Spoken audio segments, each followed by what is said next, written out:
Listen up. Today I want to talk about how you can hear from God and a short testimony of what happened to me this week. First off, you have to get rid of distractions. And these things in our hands are the biggest ones. Secondly, pray that you can receive a message. What I usually do every day when I pray in the morning is ask for revelation. Whether it's for me, for someone in my life, or for all of y'all.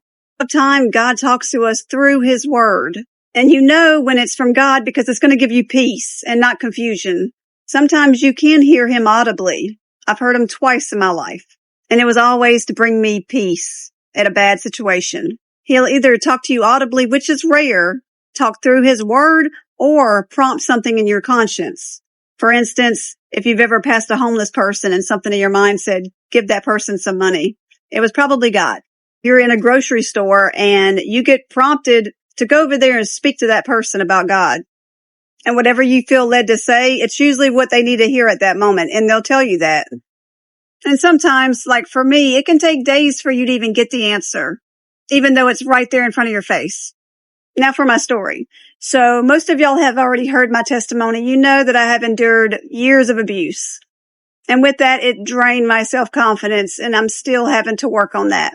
Most people think my confidence is up to here, but it's usually down here, and sometimes non-existent at all. Well, this weekend was one of those situations. I felt horrible about myself, and I was going through something, so I asked the Lord to give me an answer about this certain thing. So I flipped my Bible open, and it goes to Proverbs. I don't even look at the chapter or the verse. I just start reading a couple verses, and I'm like, this is not what I need. So I switched to Psalms. Still didn't get nothing. Wednesday night came, and it was our Bible study, and I was in a women's class. And the instructor tells us to open up our Bibles to Proverbs 31. And this is what we read. She is clothed with strength and dignity, and she laughs without fear of the future. When she speaks, her words are wise, and she gives instructions with kindness. She carefully watches everything in her household and suffers nothing from laziness. Her children stand and bless her. Her husband praises her. There are many virtuous and capable women in the world, but you surpass them all.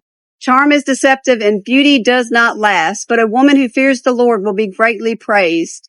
Reward her for all she has done. Let her deeds publicly declare her praise. And while we're reading it, I'm like, I feel like I've just read this. So after the Bible study ends, I start talking to somebody about the whole Bible study. And I tell them we read Proverbs 31. And then it finally clicked, y'all. What I needed was a compliment to make me feel better about myself. And sometimes when we pray, we're praying for something we want and not what we need. Because I realized the night I asked God to speak to me and I flipped my Bible to Proverbs and I read the exact verses reread at church, I didn't realize that was what He was giving me, what I needed right then, which was a compliment and not what I wanted from Him. And it took me 3 days to realize it, but it definitely helped. And it definitely brought me some peace. So even if you don't get the message right when you ask for it, it doesn't mean He's not going to bring someone in your life that is going to give you the answer, or it just isn't the time for you to get that answer right then. Remember, His timing is perfect. And with the week I had, I needed that realization on Wednesday night. It needed to be that night, not Sunday, Monday, Tuesday. It needed to be Wednesday.